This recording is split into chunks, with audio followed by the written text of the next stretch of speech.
There may be a bit of rain starting to push into the far north later on. I'll see you again soon. Bye-bye.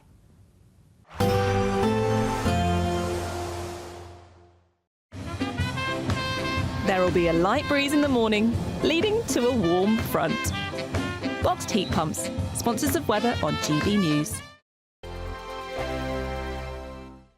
Courtesy of Marquis Leisure, you could be driving away with this brand new Elnag Baron 560 motorhome. It comfortably sleeps 4, comes with skyroof, integrated kitchen and bathroom, and is worth over £67,000. And that's not all, as we'll also give you a further £5,000 in tax-free cash to make sure that wherever this motorhome takes you, it takes you there in style. For a chance to win a motorhome and cash, text WIN to 63225. One entry costs £2.50 plus one standard network rate message, or text BONUS to 63225. 5 entries cost £5 plus one standard network rate message. Go to gbnews.com/win. Entries start at £2.50. Call 0903 686 3232. Calls cost £2.50 plus your network access charge. Or post your name and number to GB13 PO Box 8690 Derby DE1 9TT.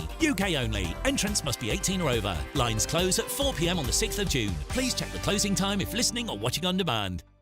Good Afternoon Britain isn't just about us. The wonderful thing about this programme is it's about everyone watching. It's an interactive programme. Well, there absolutely is something to see here, and we're going to be talking about it more. Whether it's breaking royal news, Please bring us up to date. or indeed a particularly punchy speech in the House of Commons, Very, very curious. we bring it to you live, and then we bring you live reaction as well. That's Good Afternoon Britain, weekdays from midday. Only on GB News, the People's Channel, Britain's news channel.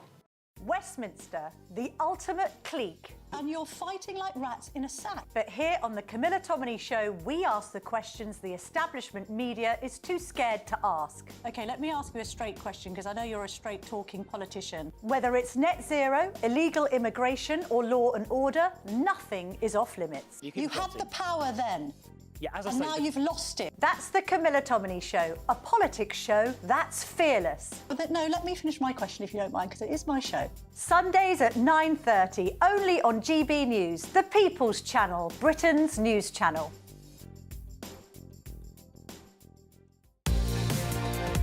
Mornings don't have to be tiresome, especially if you have the right company. Wake up to news as it happens, opinion and debate, and of course, a little bit of entertainment too. Because when the kettle's on, we're on. That's Breakfast on GB News, a show worth waking up for. Every morning from 6 a.m. Only on the People's Channel, Britain's news channel. We'll spread the news, you spread the word.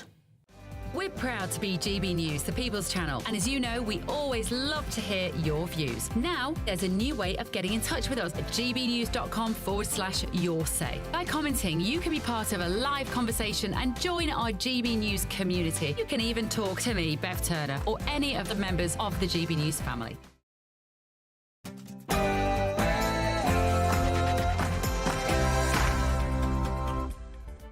Hello, good evening. It's me, Jacob Rees-Mogg, on State of the Nation tonight.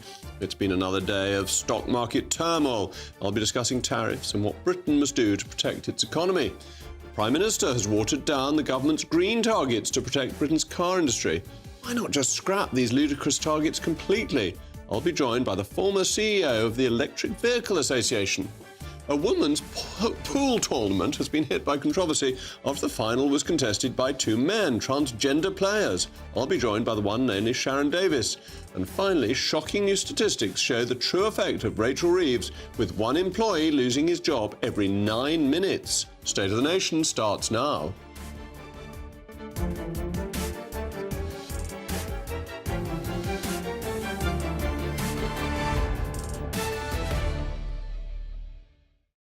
I'll also be joined by my most intellectual panel, the former Conservative Cabinet Minister Sir John Redwood and the former Labour MP Lloyd Russell-Moyle. As ever, it's a crucial part of the programme. Let me know your views. Mail Mogg at gbnews.com. But now, it's your favourite time of the day, the News Bulletin with Sam Francis.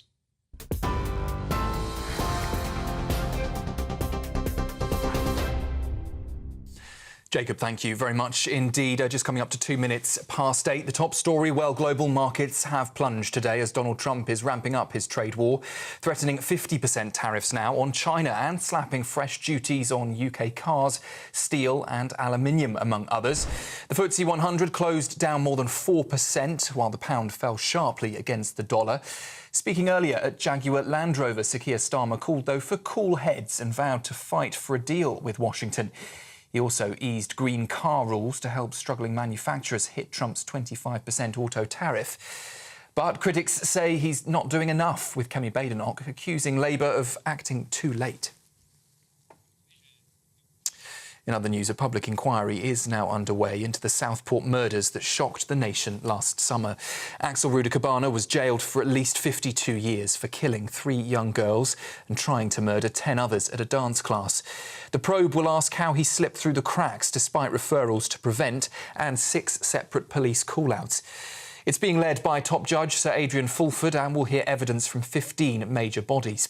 Home Secretary Yvette Cooper says families deserve answers and that urgent lessons must be learned.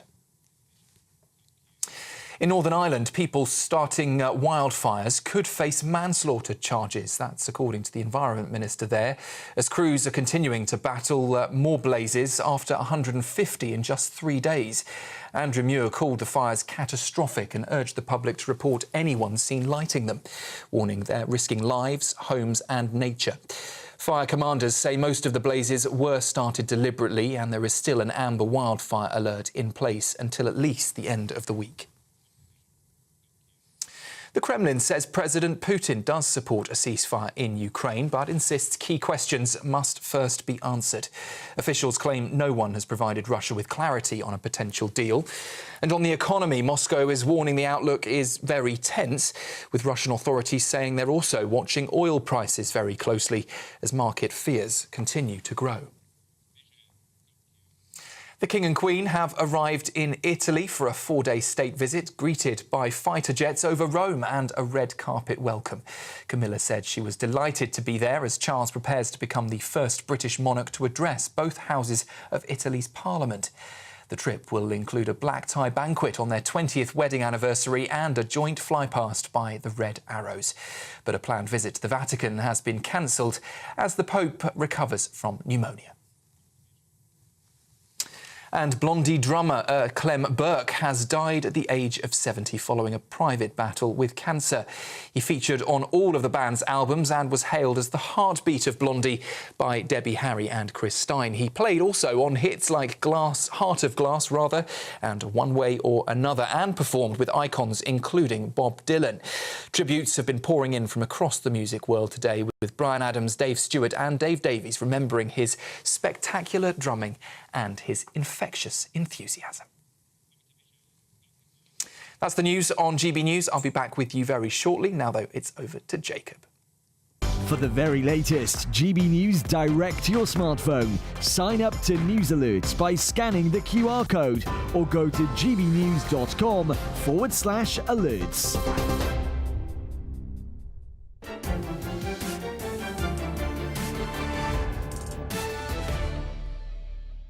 Welcome back to State of the Nation. The fallout from President Trump's tariff announcement is still being felt around the world. Stock markets plummeted as investors grapple with the president's tariffs, and the market volatility shows no sign of abating. President Trump has shown no sign of retreating either. He has taken to his Truth Social account and urged Americans to keep calm, urging them not to be weak or stupid, insisting that they do not join Panican, which the president has called a new party of weak and stupid people. Back in good old Blighty, the Prime Minister is actually doing the right thing for once, trying to limit the economic damage. The Reverend Sir Keir Starmer has diluted his net zero plans and announced that elite car makers no longer need to stop selling petrol or diesel cars by 2030. So we'll push that back to 2035 for all hybrids.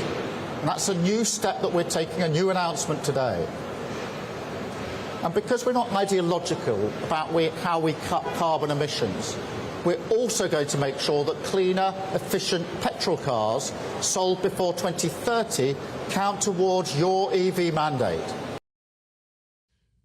Well, later in the programme, I'll be asking why we don't just scrap these targets completely. But the tariff issue is the really extraordinary one. It's had amazing effects on the market. The oil price has collapsed, which has the effect of undercutting Russia's ability to finance its war against Ukraine. So one of the unintended consequences of Trumpism or Trumponomics could be making life harder for President Putin. But today, Trump is going to have a news conference with Benjamin Netanyahu, the Prime Minister of Israel. And the Israelis have offered complete free trade with the United States if tariffs are withdrawn. And this is really interesting because if Donald Trump accepts that deal, then it opens the way for countries like the United Kingdom to do the same, to bring down tariff barriers and to rejuvenate, to really give a boost to their economies and to show countries a route out of this tariff morass. On the other hand, if Israel's offer, generous and full offer of no tariff barriers, is rejected, we know that we're going to carry on with this terrible tariff policy in a way that will damage global growth. It's back to the 1930s if the deal with Israel doesn't happen. And that's going to be, I would have thought, indicated in the press conference that is going to happen possibly in the middle of this programme. So we live in interesting times, as somebody once said. I always want to hear your views, mailmog@gbnews.com, but I've now got my panel with me, Labour MP Lloyd Russell-Moyle, former Labour MP, and of course former Conservative MP and Cabinet Minister Sir John Redwood. John, this could be the most important hour coming up in this whole tariff war. If Israel gets free trade, we know what we need to do, and China's been whacked. It will open things up for those countries that actually want free trade and don't believe in protectionism. Yes, let's hope he really does want a deal and he isn't going for the other policy that they've sometimes hinted at, that they just want a very big tax increase in the form of a tariff. And surely he must see that that is a big tax on the American consumer and it will do a lot of damage to the American economy and it will slow the whole of the rest of the world as a result. So I think you're right to put the focus on that, and I've been urging, as you have, this government in Britain to do the first deal. Well, it may now be the second deal or the third deal, but if they made a bold enough offer, there would be a win-win. We'd have freer trade, we'd have advantages, America would have advantages. You can't do a deal without giving America some advantages, so make sure you've got a sensible proposition. And Lloyd, Keir Starmer is the Ramsay MacDonald of our times, isn't he? He's basically adopting Tory policies, but he's absolutely right on trade, not retaliating. Does he have the support from Labour members and MPs to go wholeheartedly for a full free trade deal in the way that Netanyahu is offering? Well, let's see if the Netanyahu offer works. Israel, let's be clear, offered this before the tariffs were imposed, and they were given higher tariffs than Britain even though they were already offering that. So it doesn't bode well so far. And I do think that Britain will want to move. Britain's policy of both the main parties has always been to move towards fuller and freer trade. Actually, I have some qualms about that. I'm not a free trade fanatic. I think there are some examples of why you would not want free trade in certain items, particularly for building around national resilience. But what we do see is that that Britain has been given the baseline tariff here. And what I'm unclear about is if you can negotiate below the baseline. The baseline was put on everyone, no exceptions, even their very best friends. I think the Vatican's got zero, but other than that... all exporting nations, I think it was. So I think that a lot is to see. If we find that Israel doesn't get a deal here, then I think Keir will be forced to start to very gently put some reciprocal tariffs in. The key will be, do you do it blanket, which ends up just a China war, or do you just target a few things to show we can if we wanted to, but we're still open to negotiation and really we want to move towards zero? So that's, I think, where Keir is, and he's probably playing that quite right at the moment. Well, I think that would be a mistake. I mean, I think we should be quite unequivocal that we're not going to tax British consumers anymore. I mean, the government has put prices up through the roof for lots of basics, as we've talked about before, water and energy and all the rest of it. People cannot take any more price rises, and a tariff is a tax on your own consumers. It's a very negative thing to do. So yes, but you have to have it sometimes to protect industry. For example, if all other major steel-producing countries in the world put forward equal tariffs to Trump... Well, look, your government's going to close the whole steel industry anyway. This is nonsense. Then you have to put in something to protect. Otherwise, Britain becomes the dumping ground for the whole world. But you're closing the steel industry. Our high energy prices are wrecking all our industries. That's what we've got to be talking about. The Conservative Party totally abandoned the steel industry in this country. By the time Labour got in, it was too late to say... Well, it's not true, they haven't got rid of the extra energy charges, have they? It was too late to say... You could have saved it. It was too late to say... You've undermined the deal that the Tories are trying to do. At least the Tories are going to have some recycled steel. You might not even get that. It was too late to undo that. Now, what we do need to do is look at fuel pricing, and that's one of the good things that Ed Miliband has been pushing forward, to actually make some of these nuclear reactors, for example, actually come forward, to actually look at how we have sensible net zero policies, which we've seen today with cars. So I actually think Labour has done far more already in the last less than a year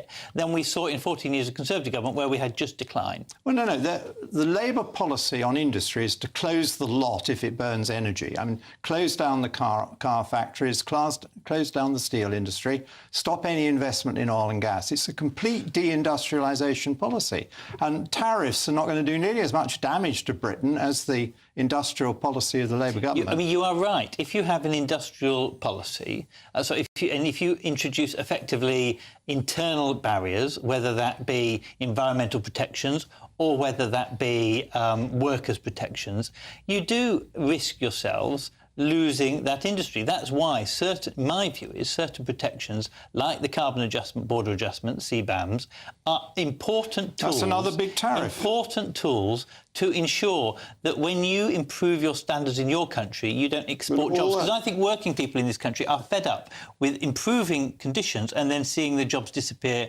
entirely. You bet they are. We need to improve conditions and keep the jobs. But that just makes prices higher for consumers. All tariffs fall on consumers, make them less well off. And everybody in a job is ultimately a consumer. So you don't help people by putting on tariffs. You don't protect jobs. You just undermine the whole economy. I think one of my colleagues, Darren Jones, this morning, or yesterday probably, quite rightly said, I think the age of cheap consumerism and globalisation could possibly be coming to an end. But that doesn't mean people will live worse lives. They might live better lives because of it. With less money and more expensive goods? No, less trips to Primark, but better British quality... But people like going to Primark. British, yes, but... That is classic socialism, leading people's lives for them, not letting them have the goods they want. The cost of goods at Primark are cheaper, not because they are of necessarily inferior quality, but because primarily they use cheaper labour that is exploited labour. And exploited labour is not great. It's not exploited. It's coming out of poverty. It is exploited. The reduction in global poverty since we've traded with China and India since 1990 is absolutely extraordinary, from 50% of the world to under 10%. It's a phenomenal We have been trading with India far more than since 1990. But in a free way. No, it was hugely protected in both directions prior to 1990. But this is really scary. I mean, the Labour government is going to carry on with this carbon border mechanism, which we should never have dreamt up with the EU. It was an EU legacy policy. And it's a big tariff on all of industry using energy and fossil fuels. It protects British jobs. Why do you not want to protect British jobs? It doesn't protect jobs, it destroys jobs. No, and it will be a provocation to America. Want to on-source into Britain. No, doesn't. It makes us a high-cost, inefficient economy. I'm afraid, to some extent, you are talking in the old uni-party kind of voice. We need only free trade and only no tariffs. Trump is right in one sense, that we need to be more didactic in our methods of tariffs to protect economies. Well, you need fair trade, not rigged trade, and sometimes you need to make a very strong point in order to get it away from being rigged. But you're not going to succeed by matching the American tariffs with a huge, great carbon tariff, which will be a provocation to him and mean that we will have a big trade war on our own hands, which we will lose. Absolutely. Well, thank you very much to my most esteemed panel. In a moment, the Prime Minister has watered down Britain's EV targets. Thank heavens for that, to reduce pressure on the car industry. Isn't it time to face reality and scrap the target entirely?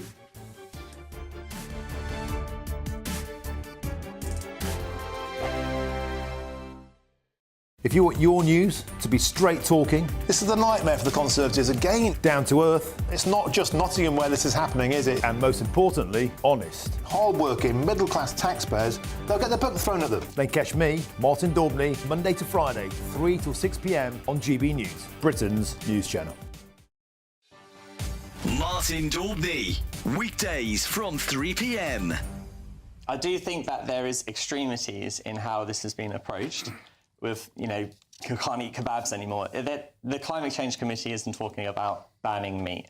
It's talking about reducing meat, perhaps having some incentives for plant-based diets. It's talking about doing small changes, not phasing out everything, doing small changes to move to a net zero future, a more sustainable future. How can me not having a large dollar combat, I don't know, China opening one coal-fired power station a week? Come on, this is pointless. Well, there is other things that have been advised beyond just, reducing our meat consumption. There's things around the tax around flying and aviation, producing less fossil fuel imports and switching to more renewable power, upgrading the grid. There's a lot of other advisories collectively that moves us towards a net zero future. There is a few, of course, we can go down the route of, they can't eat the kebab anymore, but there's far more other things at play than just the kebab meat. Meanwhile, Donald Trump, that man again, is just laughing at all this. Drill, baby, drill. You're not telling me that his cabinet are going to chow down on some quinoa.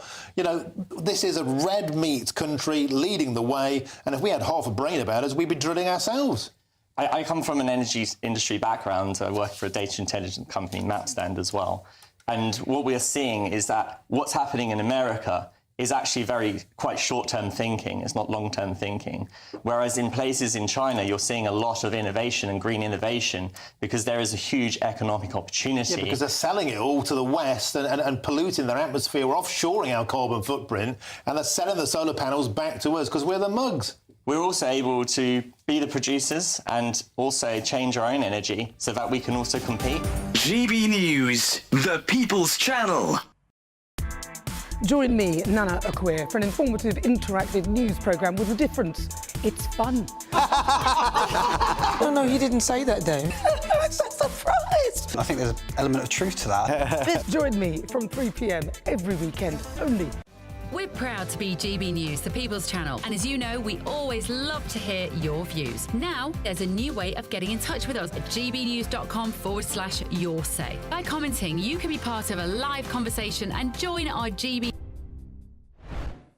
Very good evening to you. You are watching and listening to GB News. We will be back with Jacob in Westminster very shortly. First, though, we're going to take you over to the White House, where President Donald Trump has been holding talks with the Israeli Prime Minister.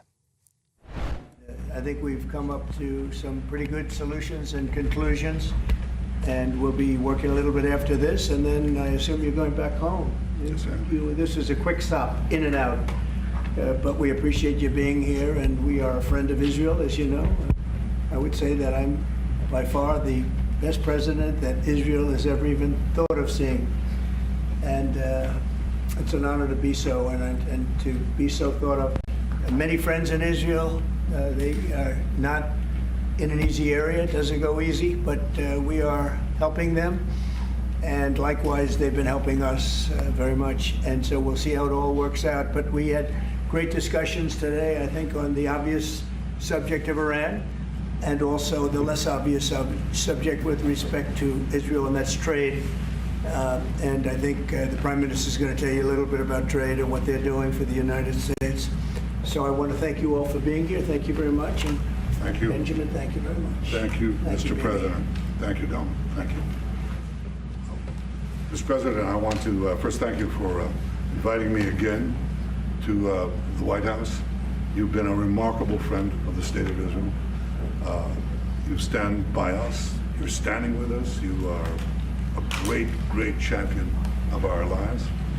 And you actually do the things that you say you do. And I think that people respect that enormously. I certainly do, and the people of Israel do. And I think the Jewish people do as well. We just saw your representative in the Department of Justice fighting anti-Semitism, standing up for Israel in international forums. I just want you to know from the heart, it's deeply, deeply appreciated. As you said, we had the opportunity to talk today about many subjects. First, if I can mention tariffs, the subject of some interest today. I can tell you that I said to the President a very simple thing. We will eliminate the trade deficit with the United States. We intend to do it very quickly. We think it's the right thing to do. And we're going to also eliminate trade barriers, a variety of trade barriers that have been put up unnecessarily. And I think Israel can serve as a model for many countries who ought to do the same. I recognize the position of the United States. It says, you know, we're allowing other countries to put tariffs on us, but we don't put tariffs on them. And, you know, I'm a free trade champion, and free trade has to be fair trade. And I think that's basically the position that you've put forward, Mr. President. We are going to eliminate the tariffs, and rapidly. I had the opportunity to speak to Secretary Lutnick yesterday. We talked about how we could effect this quickly, and I hope to bring the solution very quickly. We're not talking about intentions. We're not talking about you know, just words. We're talking about results. And those results are going to come back. So that's the first. Thank you very much. It's very nice. Thank you. Thank you. Mr. President, what about the hostages here? Well, I didn't finish. I'm going to begin. We spoke about not only the hostages, but about Gaza. The hostages obviously is a human story of just unbearable agony. I speak to the families. I spoke to them yesterday. Spoke to another one when I was in Hungary before I came here. I speak to them every day. They're in agony. The hostages are in agony, and we want to get them all out. Steve Witkoff, was, President Trump's very able representative, helped us get a deal that got 25 out. We're working now on another deal that we hope will succeed. And we're committed to getting all the hostages out, but also eliminating the evil tyranny of Hamas in Gaza, and enabling the people of Gaza to freely make a choice to go wherever they want. I mean, they should have that choice. And the President put forward a vision, a bold vision, which we discussed as well, including the countries that might be amenable and are amenable to accepting Palestinians of their free choice if they choose to go there. And I think that's the second thing that we discussed. But the hostages came right on top. We also discussed the situation in Syria. We've had neighborly relations with Turkey that have deteriorated, and we don't want to see Syria being used by anyone, including Turkey, as a base for attack in Israel. Turkey is a country that has a great relationship with the United States. The President has a relationship with the leader of Turkey. We discussed how we can avoid this conflict in a variety of ways, and I think we can't have a better interlocutor than the President of the United States for this purpose. And of course, we also discussed Iran. Look, we're both united in the goal that Iran does not ever get nuclear weapons. If it could be done diplomatically in a full way, the way it was done in Libya, I think that would be a good thing. But whatever happens, we have to make sure that Iran does not have nuclear weapons. That's the end of my speech. Mr. President, we're having direct talks with. Wait. We're having direct talks with Iran, and they've started. It'll go on Saturday. We have a very big meeting, and we'll see what can happen. And I think everybody agrees that doing a deal would be preferable to doing the obvious. And the obvious is not something that I want to be involved with, or frankly, that Israel wants to be involved with if they can avoid it. So we're going to see if we can avoid it. But it's getting to be very dangerous territory. And hopefully those talks will be successful. And I think it would be in Iran's best interest if they are successful. We hope that's going to happen. And we had just a lot of good talks on a lot of things. I appreciate very much what you said about the tariffs. We've been ripped off and taken advantage of by many countries over the years, and can't do it anymore. Just can't do it anymore. Can't be the stupid people anymore. And it's all because of the people that sat in the seat right here, not your seat, but this seat. They allowed things to happen to our country that they shouldn't have allowed to happen on trade and other things, many other things. I mean, look at what's happened with our last president, where he allowed millions of people to come into our country with an open border. Who would want an open border? How stupid is that? But he allowed millions and millions of people, and of the millions, and I think it was 21 million people, but let's say 3 of them were serious criminals, serious murderers and drug dealers and gang members and people from jails. All the jails emptied out right into our country, right along the open border on Mexico, generally the Mexico. They came in from Canada too, by the way, a lot. But generally speaking, on the southern border. And what a shame it is that we are now working very hard to get them out, get the criminals out, get the murderers out, the drug dealers, the mentally insane, get them out. They dropped the mentally insane in our country too. And this was all done by the Biden administration. It's a disgrace that we have to work so hard. And then we have judges that try and protect these people, but they didn't protect us when the people were being let in. But to get them out is never easy with these people. So I think we're doing a great job. The border is the best it's ever been.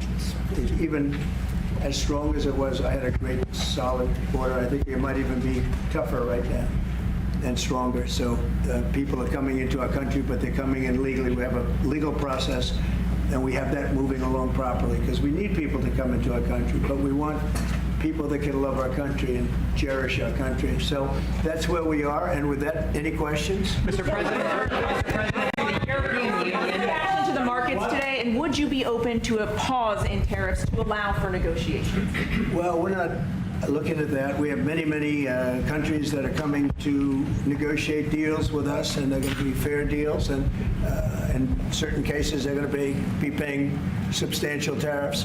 There'll be fair deals. As you know, I spoke this morning with the Prime Minister of Japan, and we had a very good conversation. They're coming.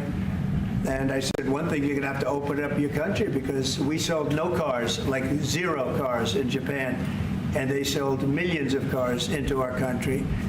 They don't really take our agriculture, a little bit of it just to keep us slightly happy, but they don't take what they're supposed to be taking. So we have a great relationship with Japan. We're going to keep it that way, but they're coming in to meet, and other countries are coming in. With China, as you know, against my statement, they put a 34% tariff on above what their ridiculous tariffs were already. And I said, if that tariff isn't removed by tomorrow at 12 o'clock, we're putting a 50% tariff on above the tariffs that we put on. So they've gone for years. They've become a rich country because of people, again, that were in the White House that allowed this to happen.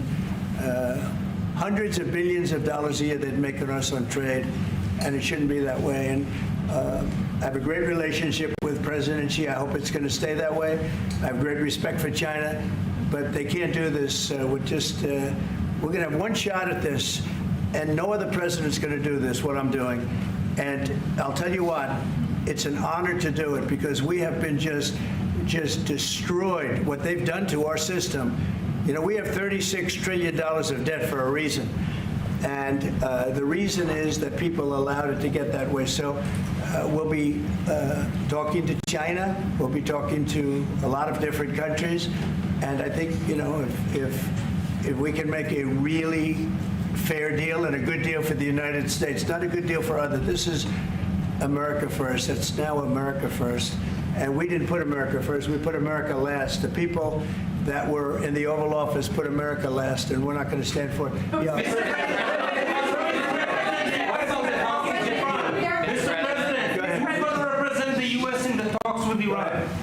Two questions. Do you expect any of these deals to be made before April 9th? And secondly, there have been some mixed messages from your administration. You're talking about negotiations, and yet others in your administration are saying that these tariffs are actually permanent. What is the action? Well, it could be. They can both be true.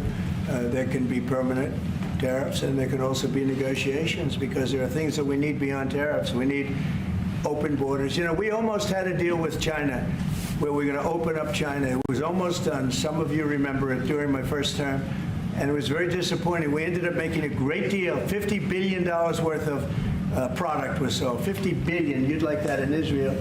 and I made that deal, but it wasn't the deal that I wanted. It was the deal that I wanted was that, plus they were going to open up China so that our companies could go into China and compete with other countries and China for the, for a large number of people. And at the very end, that deal was terminated, and we went to a piece of the deal. And so there are a lot of things outside of tariffs, but tariffs are very important. But there are a lot of things like opening up countries that were totally closed. China's essentially a closed country. In fact, it is a closed country. And what they do is they charge tariffs so that if you sell cars or if you sell anything, nobody's going to buy it because the price is out of control. But that's true with a lot of other countries also. So we're going to get fair deals and good deals with every country, and if we don't, we're going to have nothing to do with them. They're not going to be allowed to participate in the United States.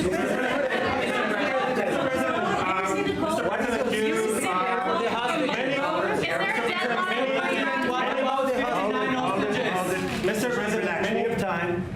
This gentleman is all day long. Mr. President, thank you for the chance. Many of Palestinian Americans who voted for you and not for Biden because you've promised them to end the war in Gaza. Very honored by that vote, too. The war is still going on and there's no hostage deal. Do you have any update on that?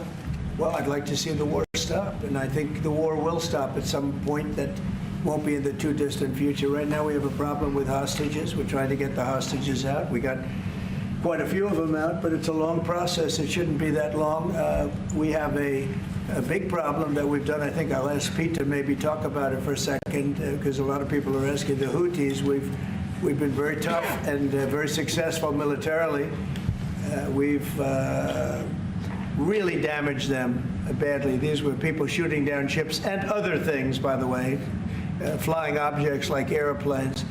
And we've put a major hurt on the Houthis, which nobody's been able to do. We've really hit them hard, and they know it, and they don't know what to do. And it's every night, night after night. And we've gotten many of their leaders and their experts. They're experts on missiles. I mean, they actually make missiles. Nobody thought that. But they make missiles. They're highly sophisticated, and they're very tough. But they've been very badly damaged. Nobody else was able to do that but us. Pete, you want to discuss that, please? Yes, sir. It's been a bad 3 weeks for the Houthis, and it's about to get worse. It's been a devastating campaign, whether it's underground facilities, weapons manufacturing, bunkers, troops in the open, air defense assets. We are not going to relent. And it's only to get more unrelenting until the Houthis declare they will stop shooting at our ships. And we've been very clear with the Iranians as well. They should not continue to provide support to the Houthis, and that message has been made very clear. So we have a lot more options and a lot more pressure to apply, and we know, because we see the reports, how devastating this campaign has been in them, and we will not relent. We have a great military. There's no military like our military, and despite Biden having given a lot, but nevertheless a pretty small piece, but it was a lot of our military away in Afghanistan, and one of the dumbest situations, I think, and maybe the most embarrassing situation we've ever been involved in, that short period of time in Afghanistan. What a disgrace that was, but left a lot of our military behind, left you see them in their annual parades where they're parading trucks that are armor-plated and different things that they can't. But it's many billions of dollars we left behind. But despite that, we have a tremendous military. That was a very small portion because we rebuilt the military during my first term.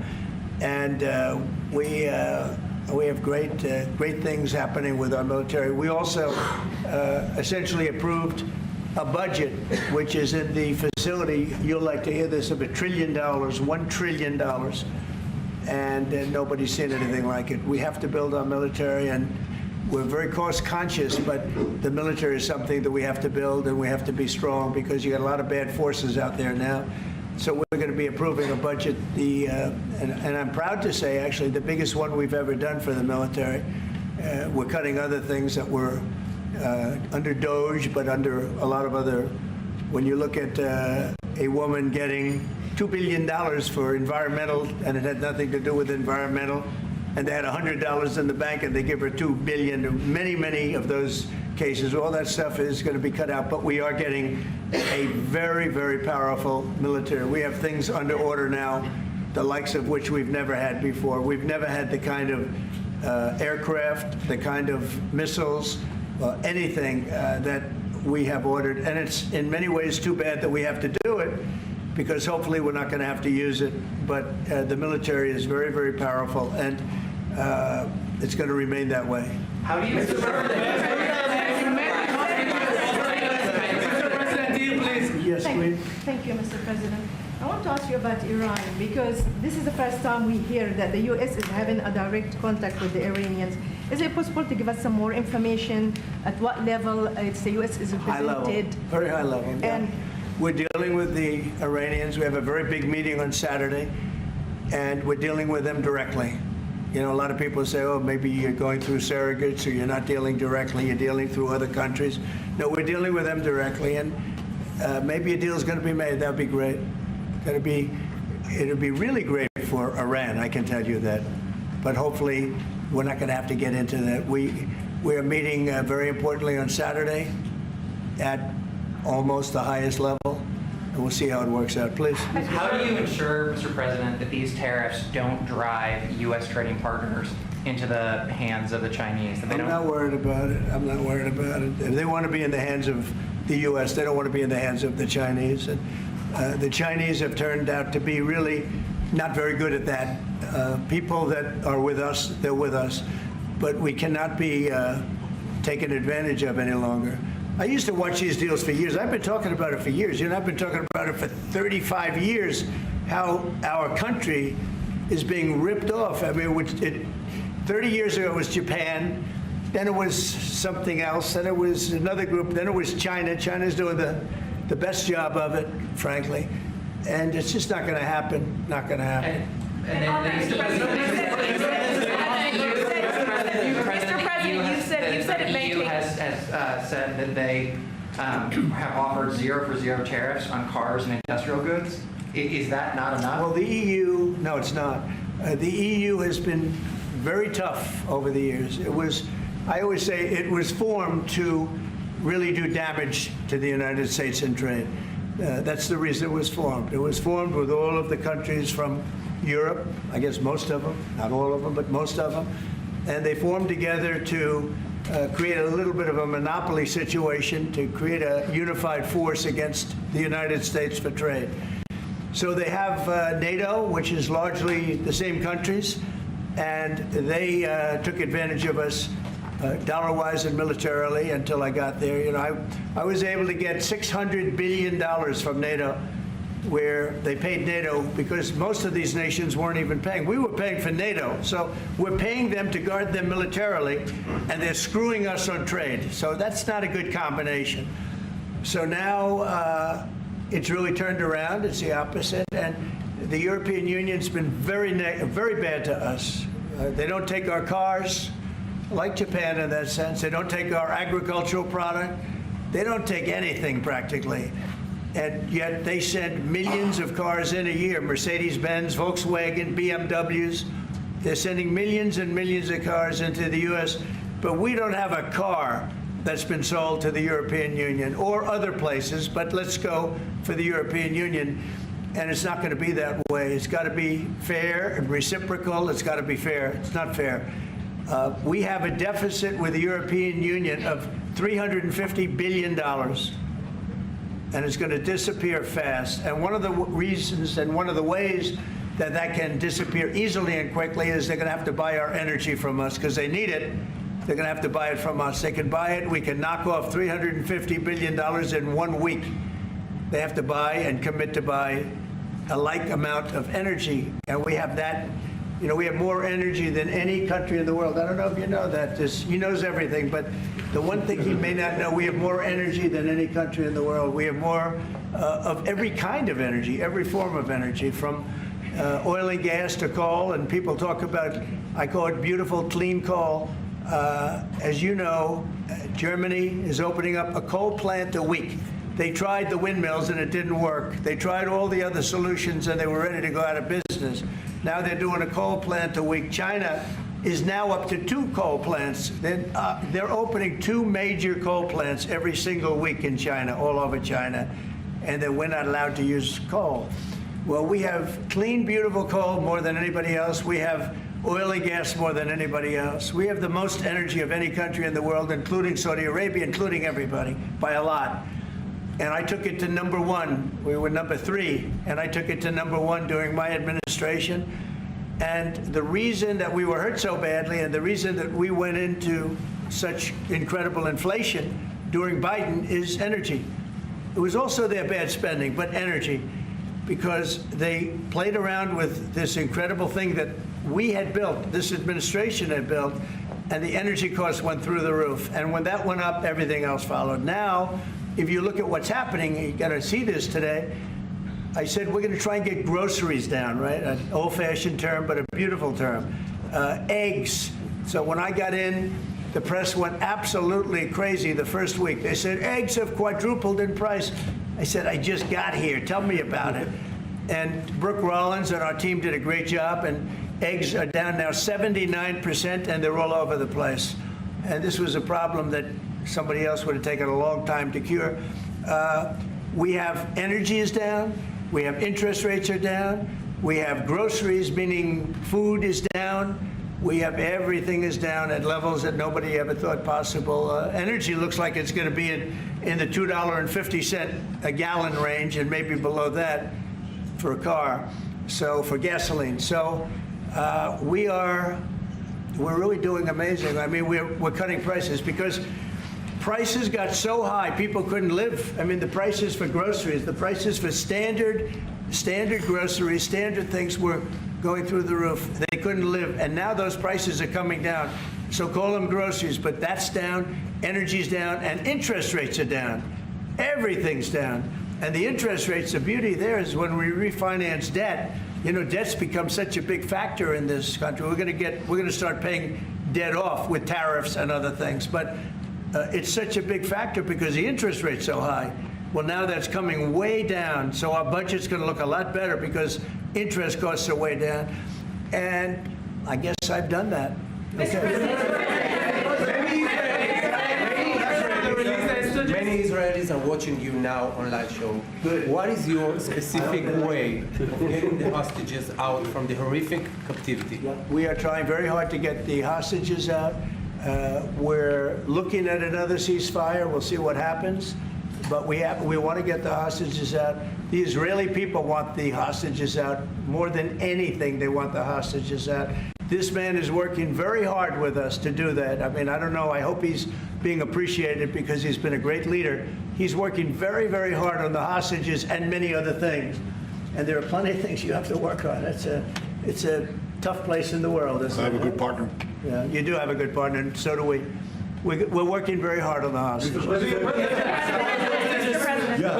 If you're going to negotiate a new deal with Iran, can you elaborate how it's going to be more effective than the JCPOA? Well, I can't really say that, but I think it'll be different and maybe a lot stronger. But they were so happy when we made that first deal because we did get a lot out. You know, I had people right in this office, this beautiful Oval Office. They came in, 10 people, hostages, you know that.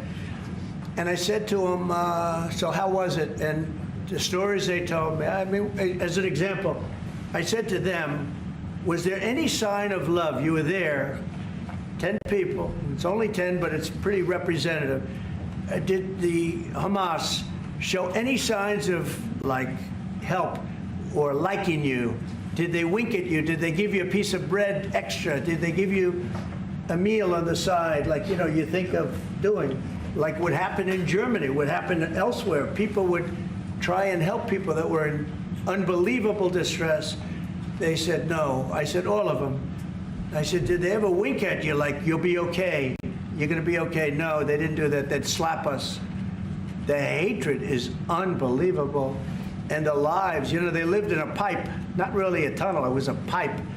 And they always thought they were suffocating, they were going to suffocate. And then they'd open up the pipe, and it was like 3.5 feet high. This isn't, you know, we hear tunnels is bad, but pipes are worse. And the stories I heard were incredible. But I just said, was there any sign of potential love or affection? and there were none whatsoever. It was amazing to me. There was nothing like, here, take this, it's a little extra meal or something. They lived like hell. I don't know. They seemed to be, they were amazing to me because they seemed to be pretty normal. They weren't scarred, but I guarantee underneath they have to be scarred. And one was there for 356 days. Another was there for about 180 days, you know, a long time. These are people that have been really, really horribly treated. I've never seen anything like it, actually. I was very surprised to hear the answer. Thank you, Mr. President. Are there 2 or 3 countries that on your list that you feel are farther along in getting their tariffs lowered? I think there are many that want to get rid of tariffs right now. European Union, I mean, as badly as they've treated us, they brought their car tariffs essentially off. I guess they brought it down to 2.5, and I hear maybe to nothing. But it's not only tariffs, it's non-monetary tariffs. It's tariffs where they put things on that make it impossible for you to sell a car. It's not a money thing. They make it so difficult, the standards and the tests. They drop a bowling ball on the top of your car from 20 feet up in the air, and if there's a little dent, they say, no, I'm sorry, your car doesn't qualify. When the same car from Germany or anything would dent likewise, unless you can have an army tank, it's going to dent. So they come up with rules and regulations that are just designed for one reason, that you can't sell your product in those countries, and we're not going to let that happen. Those are called non-monetary barriers. They make barriers that are so tough that it's impossible to qualify. So tariffs are a big part of it, but there's another big part of it, and that's barriers. They also do something else. They manipulate their currency, and they drive it down. They want to drive it. They want to have low currencies. You know, it sounds better to have a high currency, a strong dollar or whatever, but they bring their currency down. And when it competes with our currency, it's very hard to sell a tractor. It's very hard to sell product because their currency is low and ours is much higher relatively. And so it makes it very hard. I speak to a lot of companies that do business, tractor companies, and they say it's so hard to sell because what they've done is they've lowered the yen or they've lowered the yuan or they've lowered their currency so that it's very hard to compete. We don't want that either. So we have a lot of things that we're talking about, but we're going to fix it properly, and it's going to be fair to everybody. And in the end, I think we're going to have a world that does a lot better, you know. But they have to respect the United States, and nobody but me would do this. Nobody but me would do this. You know, it would be nice to serve a nice, easy term, but we have an opportunity to change the fabric of our country. We have an opportunity to reset the table on trade. We lose billions of dollars. We lose close to $2 trillion a year on trade. We lose $1 trillion a year to China. $1 trillion. We lose hundreds of billions of dollars a year on trade to China. We lose hundreds of billions of dollars overall, probably close to $2 trillion. Why would we do that? Number one, why would we do that? And then you have to say, is it sustainable? Then you hear about all of the people that say, well, deficits. If we have a deficit with the country, or if the country has a big surplus with us, like China has a massive surplus, that they take and they spend on their military. Well, we don't want that. I don't want them to take $500, $600 billion a year and spend it on their military. I don't want them spending money on their military. And I shouldn't have to spend money. We shouldn't have to spend it either. Because, you know, hopefully, and I said this to President Xi, hopefully it's money that we're never going to use. In other words, because we're not going to use those incredible weapons that we have and that they have. We don't want that. So it's going to be very interesting. It's the only chance our country will have to reset the table. Because no other president would be willing to do what I'm doing or to even go through it. Now, I don't mind going through it because I see a beautiful picture at the end. But we are making tremendous progress with a lot of countries, and the countries that really took advantage of us are now saying, please negotiate. You know why? Because they're getting beaten badly because of what's happening. They're getting beaten badly. They're being devalued as countries. But it's the only chance we're going to have to reset the table on trade. And when we do, we're going to come out unbelievably well. We're going to have a strong country economically again, and we're going to have those factories that are empty all over the United States. We've lost 90,000 plants and factories. Think of this, 90,000, you wouldn't think it's possible, 90,000 plants and factories since NAFTA, which was, by the way, the worst trade deal ever developed, ever had by any country anywhere, NAFTA.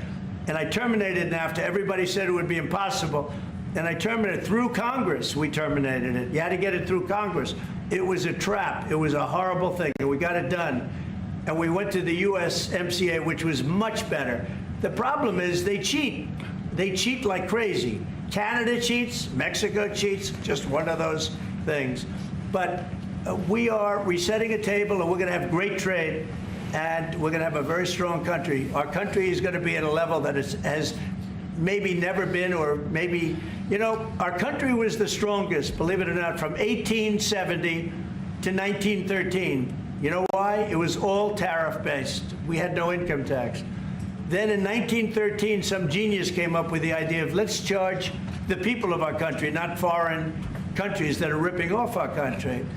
And the country was never that kind of wealth. We had so much wealth, we didn't know what to do with our money. We had meetings, we had committees, and these committees worked tirelessly to study one subject. We have so much money. What are we going to do with it? Who are we going to give it to? And I hope we're going to be in that position again. Mr. President, do you plan to reduce the tariffs that your government put on Israeli goods, 17%? On where?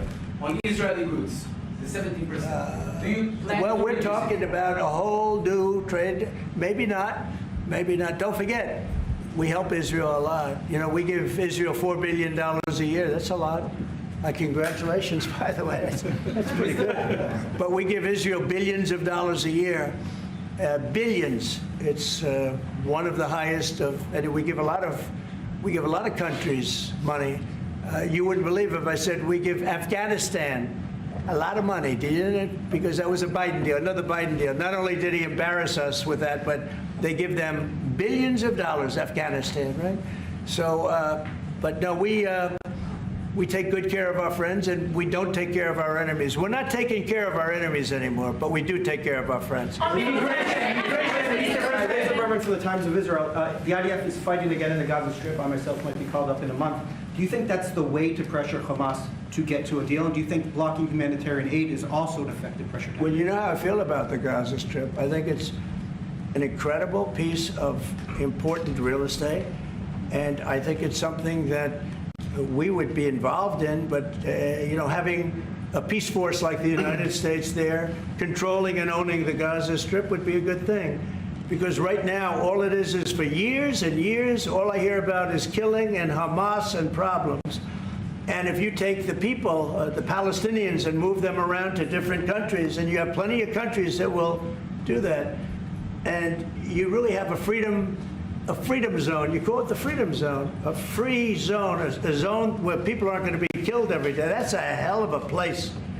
It's a, you know what I call it, a great location that nobody wants to live in, because they really don't. And when they have good living, real living, where Hamas and all of the problems they have, the level of death on the Gaza Strip is just incredible. And I've said it. I don't understand why Israel ever gave it up.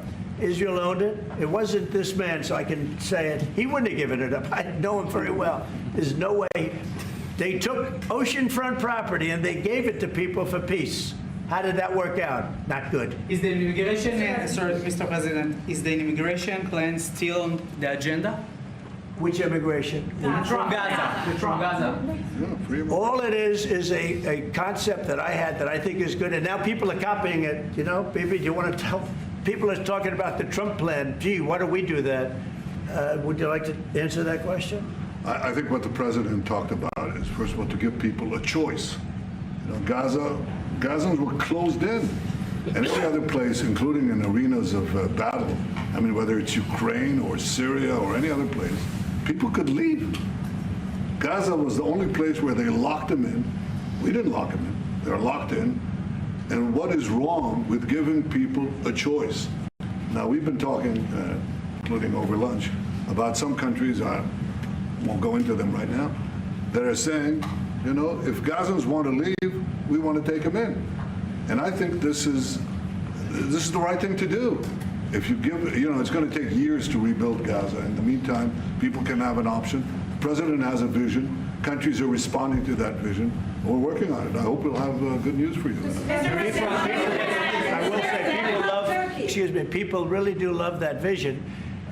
It's a long-term vision, but so importantly is to have that be a safe field, because you're right smack in the middle of the Middle East. You're right along Israel. It should have never, ever been given away. It shouldn't have been given away by Israel. I don't know why they did it. I mean, I do know why, because they were promised peace, but that didn't work out too well, because it's one of the most dangerous pieces of land anywhere in the world. Gaza is one of the most dangerous places in the world. So they gave it away for a good intention, and it didn't work out that way. And a lot of people like my concept, but, you know, there are other concepts that I like, too. And there are some concepts I don't like. You know what I don't like? The way it is now. Because right now it's a dangerous death trap, Gaza. Yeah. Thank you, sir. Can you talk a little bit about your potential meeting with Vladimir Putin? Do you still plan to meet with him? Could that happen in Saudi Arabia? And maybe you could elaborate as well a little bit on not providing tariffs on Russia, sir. So the reason we're not talking about tariffs with Russia is because we're not doing business essentially with Russia, because they're in a war. And I'm not happy about what's going on with the bombing, because they're bombing like crazy right now. They're bombing. I don't know what's happening there. That's not a good situation. So we're meeting with Russia. We're meeting with Ukraine. And we're getting sort of close. But I'm not happy with all the bombing that's going on the last week or so. Horrible. It's a horrible thing. It's a horrible thing. Can countries negotiate to get below 10%? In terms of tariffs? In terms of tariffs, yes. Look, we've been ripped off and taken advantage of for 40, 50, 60 years. And the reason we got ripped off and the way they did it was tariffs. They would charge tariffs, massive numbers of dollars. And when you look at China, when I took over, it was at $507 billion they were making. I call it making. A lot of people say, oh, it doesn't mean anything. Having a surplus means a lot, in my opinion. It's almost like a profit or loss statement. And when I took over, it was $507 billion that China was, this is originally, first term. And we were very, very tough on them because they were taking that money and they were building a military with it. Then when Biden came in, he let him get away with murder. He had no idea. I'll tell you what, that man had no idea what was happening, whether it was the border or China or anything else. He had no idea what was going on. And they went wild. China went wild. And the money they make is ridiculous, okay? It's just not going to happen. And hopefully we'll get along with China. If we do, that's great. And if we don't, that's okay, too. But we can't let that continue, because that's an abuse. They abused the poor people that sat in the seat. That poor Biden, he was abused by them. They took advantage of him. And I'm surprised, you know, they have smart people. They were radical left lunatics, but they're smart. I'm surprised they'd allow that to take, you know, to happen. But we are going to bring great trade, and we're going to be fair to other countries. And I will say this, virtually every country wants to negotiate. If I didn't do what I did over the last couple of weeks, you wouldn't have anybody wants to negotiate. We would have gone to these countries, you want to talk? And they, well, we don't want to talk. Now they're coming to us. They're offering things like even Bibi, and this is unrelated because it's a different kind of a relationship, but he started off our conversation today that he's cutting all of the tariffs, he's cutting everything, he's going to get down to a free base, he's going to do things that, in all fairness, other countries, if they said that, would have never even thought about doing it. Now they're offering things to us that we would have never even thought of asking them for, because they're experiencing a lot of hurt. And the hurt is that they've taken advantage of us and we finally fought back. Tariffs will make this country very rich. We're rich anyway, but we're rich in a certain way. We have $36 trillion in debt. I want to get rid of it, and we can do it quickly with proper deals. So when countries don't allow us to sell our product, but we allow them to sell their product, when they charge us massive amounts of money for the privilege of going into their country, those days are over. Okay. Yeah, go ahead. Me? Sir? Me? Yeah. Thank you, Mr. President. On Iran, 2 questions, please. First, if you can give us more details about where the meeting on Saturday is going to take place. Tell you that. I can just tell you there's a major meeting going on between us and Iran, and that'll take place on Saturday, and it's at top level. And the second question about this. A lot of people think that those talks are not going to lead anywhere because the Iranians will never give up. Sure. I think that's a possibility, too. If diplomacy fails, is the United States, under your leadership, ready to take military action to destroy the Iranian nuclear program and remove this threat? I think if the talks aren't successful with Iran, I think Iran is going to be in great danger. And I hate to say it, great danger, because they can't have a nuclear weapon. So is that a yes? You know, it's not a complicated formula. Iran cannot have a nuclear weapon. That's all there is. So Can't have it. ready? Right now, we have countries that have nuclear power that shouldn't have it, but I'm sure we'll be able to negotiate out of that too as part of this later on down the line.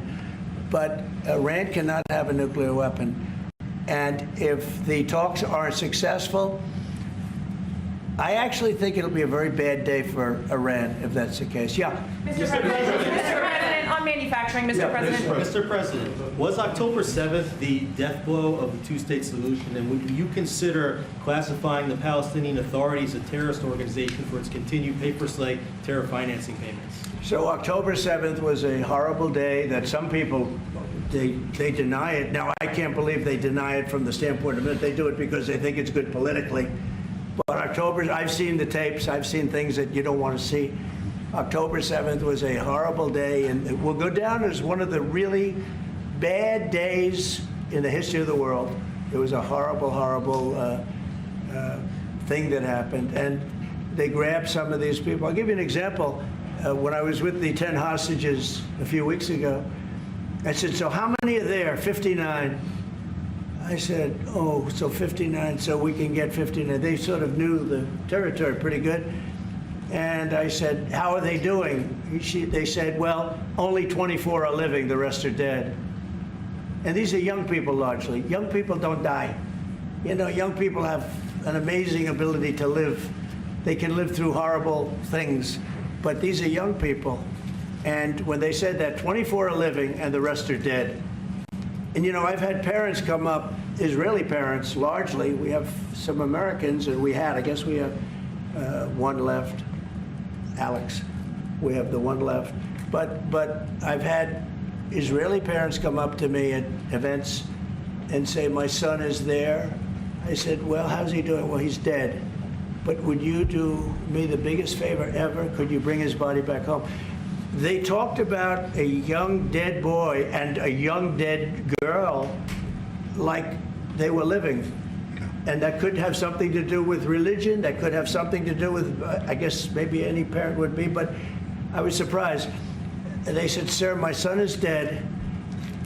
It is just as important to bring that body back home. I asked that question as if he were alive. So you have a lot of them dead, and we'll be able to bring them back. But it's a horrible thing that's happened. These are young, largely young people. Some old ones too, frankly. And those people have lived in hell. When they came off, the second group that came out, they looked like they just got out of a concentration camp. They looked exactly like the pictures that I'd see from the 1940s, the concentration camps. And then they got a little bit better, you know, but that second group, those people came out, and I said, this is unbelievable. We're going back into a chapter in history that is one of the worst ever. It's really very bad. Okay? Mr. President, thank you. You've said it could take 2 years to get American manufacturing fully up to speed in response to these tariffs. What happens in the meantime? Should Americans be prepared potentially for years? Yeah, I'll tell you what happens. We have now $7 trillion. Think of this, $7 trillion of commitments from companies wanting to go in, from Apple to many, many companies. That takes time. Many from Taiwan. What? It takes time to Of course it takes time. Well, are you asking me a question or are you telling me? Yeah, it takes time. You know, you got to build a thing called a factory.